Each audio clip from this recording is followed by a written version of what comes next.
South India shopping mall the wedding mantra సరికొత్త wedding collection south India shopping mall.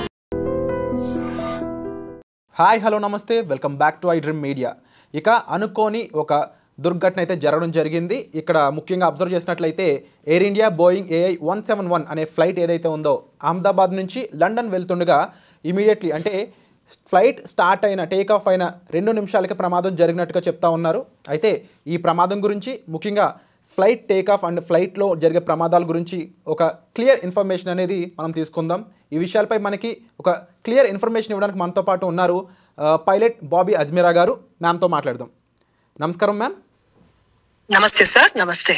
అంటే ma'am, usually ఒక air India flight ఏ flight అయినా కూడా చాలా checks అనేవి చేస్తూ ఉంటారు. అది టేక్ ఆఫ్ అయ్యే ముందు చాలా జాగ్రత్తలు తీసుకుంటూ ఉంటారు అని చెప్తూ ఉంటారు కదా.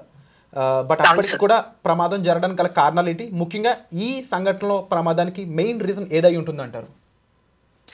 సార్, ఇవాళ ఏమైనా ఆ క్రాష్ మాత్రం it's a black day in the Indian aviation history actually.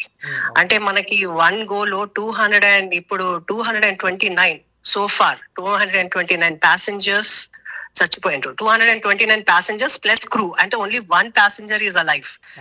దీంట్లో ఇప్పుడు ఈ ఎయిర్ క్రాఫ్ట్ మెయింటెనెన్స్ అనేది నిజంగానే ఎయిర్ ఇండియాలో చాలా బాగుంది. అదే కాకుండా engineering staff talent pool they are excellent అనమాట. అండ్ ప్రతి ఎయిర్ క్రాఫ్ట్ కి before take off every engineer staff will check every instrument and they will give a go signal. అంటే దే విల్ సైన్ 1 సర్టిఫికేట్ అనమాట. Every parts every instrument is working, you can take off అని చెప్పేసి. So ఆ రకంగా we have no doubt about it. Coming to the ఈ plane లో accident, ఇప్పుడు pilots license current ఉన్నాయి, మెడికల్ లైసెన్స్ కరెంట్ ఉన్నాయి, training procedures as per standard operating procedures ICAO standard ప్రకారం కంపెనీ స్టాండర్డ్ ఆపరేటింగ్ ప్రొసీజర్ ప్రకారం it is up to the mark అనమాట. కానీ ఇది ఎందుకు అయింది, దీని రీజన్ ఏముంది, అది ఇంకా ఎవరు చెప్పలేరు సార్. ఎందుకంటే ఓన్లీ టేక్ ఆఫ్ కాగానే 1 minute లోనే pilot has declared mayday mayday mayday అంటే ఇట్ ఈస్ అన్ ఎమర్జెన్సీ. ఇది ఇనిషియల్ క్లైమ్ స్టేజ్ లోనే instead of climbing aircraft started going down, descend అవుతుంది మీరు చూస్తే. సో దీనికి రీజన్ మనకి only after the black box, అంటే FDR ఇప్పుడు ఫ్లైట్ డేటా రికార్డర్ అనే ఒక ఇన్స్ట్రుమెంట్ ఉంటుంది సార్. దాంట్లో ఏంటంటే that is valid for 25 hours అనమాట. దాంట్లో ఇప్పుడు టేక్ ఆఫ్ అయినప్పటి నుంచి right from the push back నుంచి ల్యాండింగ్ వరకు. సో దీంట్లో ప్రతి మైన్యూట్ అన్నమాట, ఎమర్జెన్సీ ఎక్కడ ఫెయిలియర్ ఉంది, ఏ సిస్టమ్ ఫెయిల్ అయింది, ఏం హెడింగ్ ఉంది, ఏం యాటిట్యూడ్ ఉంది, ఏం ఆల్టిట్యూడ్ లో అది టర్న్ అవుతుంది, హెడింగ్ అంటే స్పీడ్ ఎంత ఉంది, everything is recorded in it. So and take off ముందు మనకి ఫ్లైట్ డిస్పాచ్ నుంచి we will get the weather details, we will get the flight path details, we will get the based on the speeds, మన fuel calculations అన్ని ఉంటాయి అనమాట. So we need not worry. ఇది ఇంకొకటి మనకి CVR అని ఉంటుంది అనమాట. That is like cockpit voice recording. That validity is only for 2 hours. అంటే కాక్పిట్ లో పైలట్స్ ఏం మాట్లాడతారు కూడా దాంట్లో రికార్డింగ్ అయి ఉంటుంది. సో ఈ సందర్భంలో ఇప్పుడు తెలిసిన విషయం ఏంటంటే investigation team has captured the black box.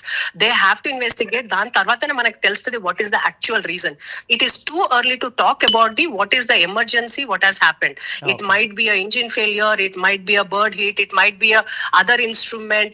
We really don't know what is what. And ముఖ్యంగా ఇది ఒక ఇంటర్నేషనల్ ఫ్లైట్ జర్నీ అని చెప్పొచ్చు. అండ్ అహ్మదాబాద్ టు లండన్, అందులోనూ 52 మెంబర్స్ లండన్ రెసిడెంట్స్ అనేది ఉండడం జరిగింది. అయినప్పటికీ కూడా ముఖ్యంగా ఒక ఇంటర్నేషనల్ ఫ్లైట్ టేక్ ఆఫ్ అవుతుంది అన్నప్పుడు ఇలా ఫ్లైట్ ఇష్యూ జరిగినాక కమాండింగ్ ఆఫీస్ ఏదైతే ఉంటుందో కంట్రోల్స్ అనేవి ఎవరి చేతిలో ఉంటుంది? మేజర్గా పైలట్సే దానికి జాగ్రత్తలు తీసుకోవడానికి మెయిన్ రీజన్ ఏమైనా స్కోప్ ఉంటుందా, లేకపోతే కమాండింగ్ ఆఫీస్ దగ్గరలో ఉన్న దగ్గర నుంచి ఏమైనా దాన్ని కంట్రోల్ చేసే ఛాన్సెస్ ఉంటాయంటారా? లేదు సార్. ఇప్పుడు కాక్పిట్ లో 2 క్రూ ఉంటారు అనమాట. ఒకటేమో కెప్టెన్ ఉంటాడు, ఇంకొకడేమో అసిస్ట్ చేస్తా ఉంటాడు, కో పైలట్. సో ఇప్పుడు ఒకటి ఏంటంటే he will be doing the communication while the whole route అనమాట. అండ్ ఒక ఆయనేమో ఫ్లై చేస్తాడు. So that particular flight the person who flies is the commander of the flight. So it can be some times ఏమైపోతుంది అవుతుందంటే ఇద్దరు commanders ఉంటారు, some times ఏమో ఒక కమాండర్ ఒక కో పైలట్ ఉంటారు. కాబట్టి ఈ ఫ్లైట్ లో మాత్రం ఒక కమాండర్ అండ్ ఒక కో పైలట్ ఉంటారు. So the captain is the commander of the flight and no captain wants to die sir. Nobody wants to die whether it is a domestic or international flight. It is a very bad thought that today these things are happening. మనకు అయింది కానీ అది ఏమైందో we have to still look into it. ఇంకొకటి ఏంటంటే ఇప్పుడు Boeing 787 Dreamliner is an advanced technology, performance wise advanced ఉంది. దీనికి అన్ని రకంగా ఇట్ ఈస్ ద లేటెస్ట్ అన్నమాట. So but still what happened అనేది nobody has a clue. And moreover Bobby Ajmeera garu, and జనరల్గా ఫ్లైట్ ల్యాండింగ్ ఇలాంటి సిచ్యువేషన్లో ఉన్నప్పుడు అక్కడ ఉన్న సిచ్యువేషన్లో ఇది రైట్ నౌ ఒక మెడికల్ కాలేజ్కి సంబంధించిన హాస్టల్ మీద ల్యాండ్ అయినట్టయితే క్లియర్గా మనకి పిక్చర్స్ అన్నీ కూడా తెలుస్తూ ఉన్నాయి. బట్ ఆ ల్యాండింగ్ కూడా అంత కష్టంగా ఉంటుందా, ఎలా ఉంటుంది, దాని గురించి కాస్త ఐడియా ఇస్తారా? సార్ ఇది ల్యాండింగ్ కాలేదు సార్, లెట్ us అండర్స్టాండ్. ఇది ల్యాండ్ కాలేదు, aircraft has dropped complete out of control అని చెప్పొచ్చు అంటారు. కంప్లీట్లీ ఎమర్జెన్సీ, ఇంకా అవుట్ ఆఫ్ కంట్రోల్ అంటే there might be you cannot అన్నమాట. It is just take off mode లోనే ఉంది అది. సో అది కెప్టెన్ కి కూడా బై ద టైం, ఎందుకంటే 600 feet by the time he could really connect it, flight is down, fraction of second లో flight down ఉంది. కాబట్టి they might be also in the shock. And వాడి ఏటీసీ కి captain mayday mayday అని అనే captain కి ఆయన రెస్పాండ్ చేసే వరకు we are nowhere, we are in the ground. అంటే ఆ టైంలో ప్యాసింజర్స్ ని కూడా కాపాడలేని టైంలా కనిపిస్తుంది మీరు చెప్తున్న, చాలా ఫ్రాక్షన్ ఆఫ్ సెకండ్స్ లా కనిపిస్తుంది. అన్యాంటిసిపేటెడ్ యాక్సిడెంట్ ఇది, అన్యాంటిసిపేటెడ్ యాక్సిడెంట్ ఇది. So very critical. అది ఏమైంది, ఎలా అయింది కూడా we don't no. It is a very sad thing. మనకు ఇన్వెస్టిగేషన్ టీమ్ అది మొత్తం ఇన్వెస్టిగేట్ చేసిన తర్వాతనే we will know what is the technical issue అని. అంటే హిస్టారికల్ గా కానీ లేకపోతే ఒక బ్యాక్ డేటా చూసుకున్నట్లయితే ఇలాంటి ప్రమాదం ఎప్పుడైనా జరిగిందా, ముఖ్యంగా దానికి పాసిబుల్ రీజన్స్ ఏ ఉండే ఛాన్సెస్ ఉన్నాయంటారు? సార్ ఇప్పుడు జనరలీ ఏంటంటే జరిగిన ఇన్సిడెంట్స్ చాలా తక్కువ, ఎందుకంటే మనకి as per the data aviation mode of travel is the very safest travel. And technology కూడా it's a very advanced technology కాబట్టి, అండ్ ఇన్సిడెంట్స్ కూడా అయినాయి. బట్ ఈచ్ ఎయిర్ క్రాఫ్ట్ కి డిఫరెంట్ రీజన్స్ ఉన్నాయి. There is no pilot error in it, it is an machine error. ఎందుకంటే అది machine sir. మనం ఇప్పుడు కార్ తీసుకొని ఇంటి నుంచి బయటికి వెళ్ళినప్పుడు కార్ నడుస్తుంది, సడన్లీ కొంచెం దూరంతో పోయిన కార్ ఆగిపోతే వీ డోంట్ నో కదా, we have to call the helper or technician. So unless and until we examine what has happened, it is too early to talk about it. And ముఖ్యంగా monsoon season అనేది వస్తూ ఉంది.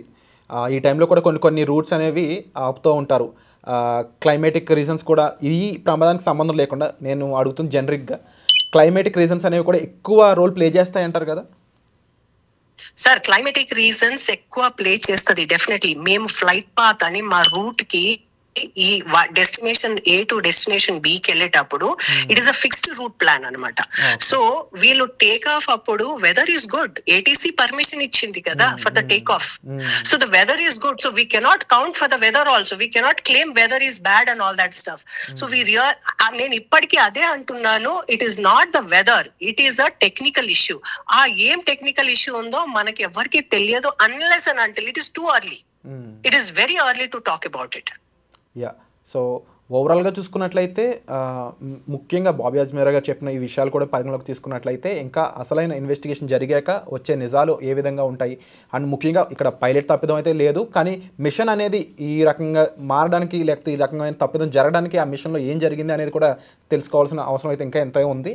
And Bobby Ajmeera గారు ఇప్పుడు ఓవరాల్గా ఈ flight గురించే చూసుకున్నట్లయితే దీని కెపాసిటీ కానీ లేకపోతే దీని ఇంజిన్ పరంగా కానీ ఏదైనా స్పెసిఫికేషన్స్ చెప్తారా మామూలు ఎలా ఉంటుంది ఎయిర్ బోయింగ్ అనేది? అంటే ఇప్పుడు బోయింగ్ 787 డ్రీమ్ లైనర్ అనేది దీని కెపాసిటీ ఆల్మోస్ట్ 300 వరకు ఉంటుంది సార్. అంటే డిపెండ్స్ అనమాట. సో దీనికి ఈ ఎయిర్ క్రాఫ్ట్ కి 300 వరకు, 300 లో మనకి 242 టోటల్ ప్యాసింజర్ ఎందుకు అంటారంటే మనం ఏటీసీ లో ఈ డేటా ఇవ్వాలి, how many passengers are on board. So that includes even the captain and cabin crew. That is the total passenger. So ఈ టోటల్ ప్యాసింజర్, ఈ కార్గో లోడ్, ఈ రన్వే అవైలబిలిటీ, దీని మీదనే we decide all the air speed and all that stuff. So that is not at all a constraint actually. ఈ aircraft తోని కూడా problems లేదు actually. 787 dream liner ఇప్పటి వరకు మన ఇండియాలో అసలు కాలేదు. This is the first incident to my knowledge. Okay.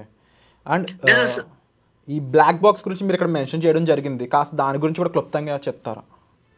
Sir ఈ బ్లాక్ బాక్స్ అనేది it is nothing but the aircraft లో ఏమైనా మాల్ ఫంక్షన్ ఉన్నప్పుడు ఈ బ్లాక్ బాక్స్ లో ఇండికేట్ అవుతుంది అనమాట.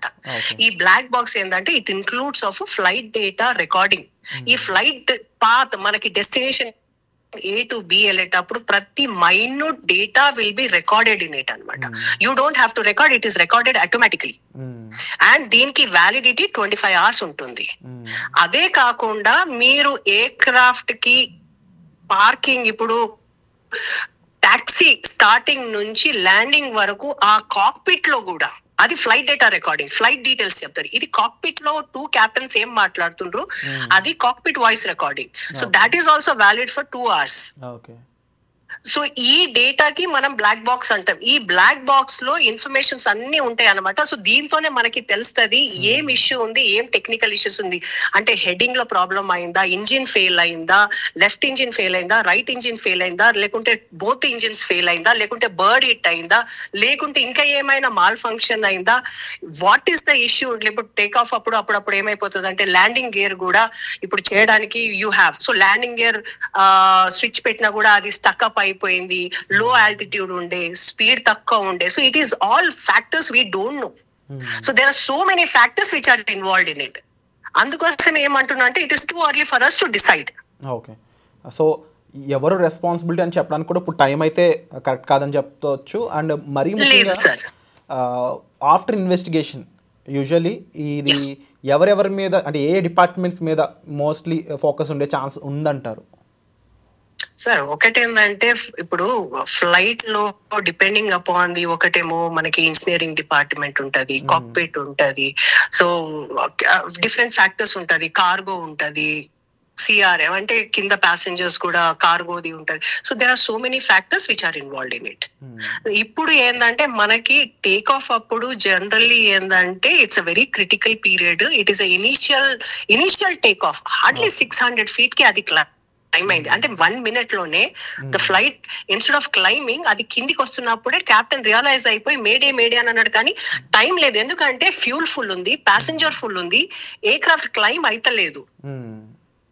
సో అది ఫ్రాక్చర్ మనకి ఎట్లా అంటే పైనుంచి బాల్ 27th floor నుంచి బాల్ పడేస్తే ఎంత ఫాస్ట్ గా ఇది అవుతుందో, అన్ఫార్చునేట్లీ అది మెడికల్ బిల్డింగ్ మీద పడ్డది sir. Completely gravitation hostel and lot of scientific reasons అని చెప్పొచ్చు. And usually flight take off అయ్యాక, అంటే యాజ్ ఎ పైలట్గా మీరు ఎన్నో ట్రావెల్ చేస్తుంటూ ఉంటారు, ఫ్లైట్ టేక్ ఆఫ్ అయ్యాక అండ్ ఈ జనరల్ ఏమేమి ఉంటుంది, మేము చూసినంత వరకు విన్నంత వరకు ఫ్లైట్ అటెండెంట్స్కి, ఫ్లైట్ సిబ్బందికి మీరు ఇచ్చే కొన్ని కమాండ్స్ కానీ అండ్ జనరల్గా ప్రొసీజర్ ఏ విధంగా ఉంటుంది అంటారు? ఏం లేదు sir, as soon as you take off like there are certain speeds అనమాట. V1 స్పీడ్ ఉంటుంది, అది క్రాస్ అయితే you cannot do the reject take off అనమాట. So then you have a rotating speed, దాని తర్వాత you have a climbing speed, positive climb అంటే then you put the landing gear, then flaps మెల్లమెల్లగా. So there are separate levels till you go in to the cruising level. This all comes in to the climbing level అనమాట. Once the cruising level is there, you are stabilised.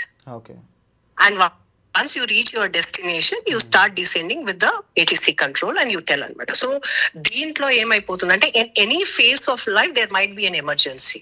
Okay, but aa emergency ki meeku time untundi to think, act upon on it. Kani idi take off time ki ayipoyindi kabatti firstly there is very marginal time to think on, act upon it. True Flight is full, so ఈ incidents చాలా rare అవుతుంది and very unfortunate. True. అంటే మీరు ఇప్పుడు ఈ information ఇవ్వడం వల్ల చాలా మందికి అవేర్నెస్ వస్తుంది. ఎందుకు అంటే రకరకాల కామెంట్స్ వస్తూ ఉన్నాయి, అదేంటి ఫ్లైట్ ముఖ్యంగా పారాచూట్స్ ఉంటాయని చెప్పేసి కింద డ్రాప్ అవ్వచ్చు కదా అని రకరకాల అంటే ఏమని చెప్పొచ్చు అంటే ఇల్లిటరేటెడ్ కామెంట్స్ అయితే మనం చదువుతూనే ఉన్నాము ఓవరాల్ సోషల్ మీడియా. బట్ మీరు చెప్పిన అంశం బట్టి క్లియర్గా వాళ్ళకి ఒకసారి ఇంకొక స్టేట్మెంట్ ఇస్తారా ఈ సిచ్యువేషన్ గురించి?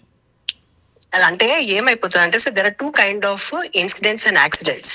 ఒకటేమో యాంటిసిపేటెడ్ ఎమర్జెన్సీ అంటే you have time to act and reduce that malfunction risk and you can solve it.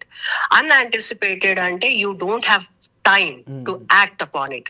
Ee incident lo it is an unanticipated ante during the time of climb only You don't know, you will be so busy in climbing, navigating, communicating anamata. So this is it comes under the pocket of unanticipated. Ippudu meer cheppindi idendi during emergency, if in case of ditching or land appudu endante manaki adi untadi water appudemo akkada life jackets untadi, land appudemo slide rafts untayi manaki. So adi, but there is no, వాళ్ళు చెప్పినట్టు there is nothing much beyond that. Yeah. And ఓవరాల్గా చూసుకున్నట్లయితే ఒక ఇందులో 52 members London residents కానీ లేకపోతే మిగిలిన Indians అయి ఉండొచ్చు. అండ్ ముఖ్యంగా ex chief minister of Gujarat కూడా ఉండడం జరిగింది.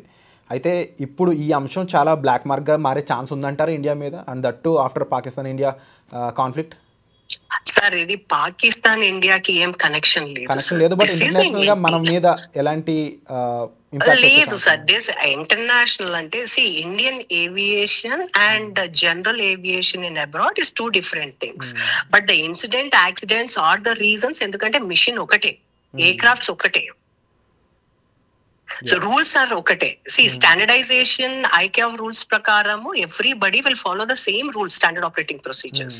So this doesn't have anything to have an impact in the Indian market or US market or in the accidents. ఇప్పుడు ఎప్పుడైనా కావచ్చు సార్, నేను అదే అంటున్నాను, యాక్సిడెంట్స్ ఎప్పుడైనా కావచ్చు. ఎవరైనా కానీ ప్లాన్డ్ గా యాక్సిడెంట్స్ అవుతారంటే will be very cautious. So ఇంకా ఎలాంటి సో ఎలాంటి రిస్క్ అనాలిసిస్ మూమెంట్స్ కానీ ఇవి ఇంకా ఇంక్లూడ్ చేయాల్సి ఉంటుందంటారు ఇప్పటి నుంచి?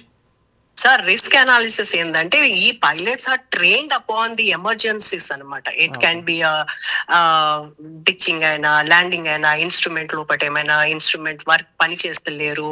So there are so many procedures where these people are upgraded, upskilled, then only they are kind of put in to the cockpit. అంటే యూజువల్లీ ఎన్ని అవర్స్ ఆఫ్ ఫ్లైట్ ట్రైనింగ్ తర్వాత ఇలాంటి మేజర్ ఫ్లైట్స్ నడిపే chance వస్తుంది అంటారు ma'am? అట్లా ఏం లేదు sir. As per Indian aviation ఇప్పుడు మనకు CPL చేయడానికి 200 hours కావాలి సార్. కమర్షియల్ పైలట్స్ లైసెన్స్ రావడానికి director general of civil aviation exams ఉంటాయి.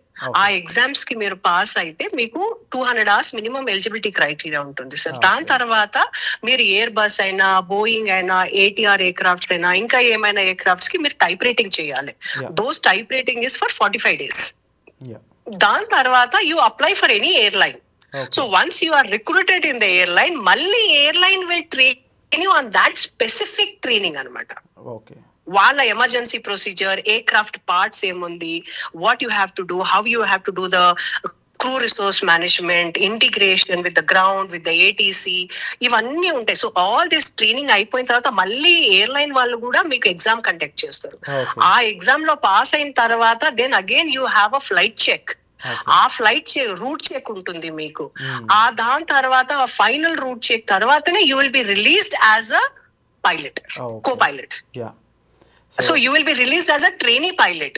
So during that training pilot, they will be having lot of number of hours. Airline to airline it differs anamata. Dan tarvata you will be put as a co-pilot in the right seat, and then you will be assigned one mentor. Okay. You will be assigned one mentor. That mentor will be always kind of guiding you, mentoring you. So this is a very systematic, scientific way of training which is happening into the aviation segment. Okay. So ఇక్కడ చాలా క్లియర్గా అర్థమవుతుంది వాళ్ళు ఎంత training undergone అవుతారు అనేది. అంతేకాకుండా ముఖ్యంగా బాబీ అజ్మీరా గారు చెప్పిన విషయాలను బట్టి అబ్జర్వ్ చేస్తే యాక్చువల్ ఫ్యాక్ట్స్ అనేవి ఇంకా తెలుసుకోవాల్సిన అవసరం ఉంది. And thank you so much for the important information ma'am. Definitely చాలా మందికి ఐ ఓపెన్ అవుతుంది దీన్ని బట్టి. సార్ ఇంకో ఇన్ఫర్మేషన్ చేయాలి. రీసెంట్ ఇప్పుడు లేటెస్ట్ ఏంటంటే there is one 11A passenger బతికి బయటపడ్డాడు. అంటే 242 passengers, total passengers, including crew and cockpit crew. There is one passenger who is live and who has been cleared, validated by the Commissioner of Police, and ఆయన నడుచుకుంటా వెళ్తుండు. So that is a miracle. That is the really అసలు eyebrows goose bumps వస్తున్నాయి అనమాట. ఇంత పెద్ద incident లో ఎవరు బతకలేరు అని అనుకున్నప్పుడు దాంట్లోకి వెళ్ళి ఒక ప్యాసింజర్ నడుచుకుంటా బయటికి వెళ్తుండే. This is a great miracle. True, ఎందుకంటే no one expect this thing. ఎందుకంటే మనం ఆ ఫ్లైట్ వీడియో ఒకసారి అబ్జర్వ్ చేసినట్లయితే బ్లాస్ట్ చూడొచ్చు, ఆ ఫైర్ చూడొచ్చు క్లియర్గా. ఆఫ్టర్ దట్ కాలేజ్ హాస్టల్లో ఫ్లైట్స్ ఎక్లాలు చూడొచ్చు. But how it is happen, is there any possible chances అంటారా? లేదు sir, zero chances sir. It's all the debris are scattered అక్కడ. ఇంకో బిల్డింగ్ మీద పడి వాళ్ళు చచ్చిపోయినరు పాపం. And the air craft was full with fuel. Take off కదా, 10 hours ఫ్లైట్, 10-11 hours ఫ్లైట్ కి ఫుల్ ఫ్యూల్ తీసుకుంటారు. ప్యాసింజర్స్ ఉంటాయి, కార్గో ఉంటది. అసలు అది the way it fall down, the rate of speed of అది పడడం ఎట్లా ఉంటది అంటే సర్వైవల్ ఛాన్సెస్ ఆర్ 0%. కానీ దాంట్లోకి వెళ్ళి ఒక ఆయన లేచి బయటికి వచ్చి నడుచుకుంటా వెళ్ళడం అనేది మిరాకిల్. డెఫినెట్లీ ఆయన స్టేట్మెంట్ కోసం ఇప్పుడు ప్రపంచం మొత్తం ఎదురు చూస్తుందనలో డౌట్ లేదు. Absolutely. Actually one beautiful thing and one hope is ఏంటంటే ఒక ఆయన లేచి నడుచుకుంటూ పోతుండే. కానీ ద సాడ్ థింగ్ ఏంటంటే ఇండియన్ ఏవియేషన్ హిస్టరీలో ఈ ఇన్సిడెంట్ కావడం అండ్ సో మెనీ లైఫ్స్ ఒక్కటేసారి వెళ్ళడం, దాంట్లో ex-CM ఆఫ్ గుజరాత్ కూడా ఉన్నాడు. కాబట్టి it's a very sad information. True. But Om Shanti, వాళ్ళందరి కోసం మనం నిజంగా ప్రార్థిద్దాం. అండ్ డెఫినెట్లీ ఇలాంటి ఒక క్రూషియల్ ఇన్ఫర్మేషన్ మాతో షేర్ చేసుకున్నందుకు thank you so much ma'am. Thank you sir. ఓం శాంతి సార్. నిజంగా ప్రస్తుతం ఉన్నటువంటి సమాజం దేనికి ప్రయారిటీ ఇస్తుంది? ఆర్థిక సంబంధాల చుట్టూ మాత్రమే తిరుగుతుంది. మళ్ళీ ఎన్నికలంగానే చాలా విరక్తి కలుగుతాను. మంచి అనిపిస్తుంది కదా, లేడీస్ కూడా ఛాలెంజింగ్ జాబ్స్ చేసినప్పుడు చాలా బాగుంటది. ట్రాఫిక్ అసిస్టెంట్స్ గా నియమించిన ట్రాన్స్జెండర్స్ అందరితో సాల్యూట్ చేయించుకుంటున్నారు. ఫుడ్ డెలివరీ ఇవ్వటానికి వెళ్ళినటువంటి డెలివరీ బాయ్ అనిల్ పై కళ్ళ ముందు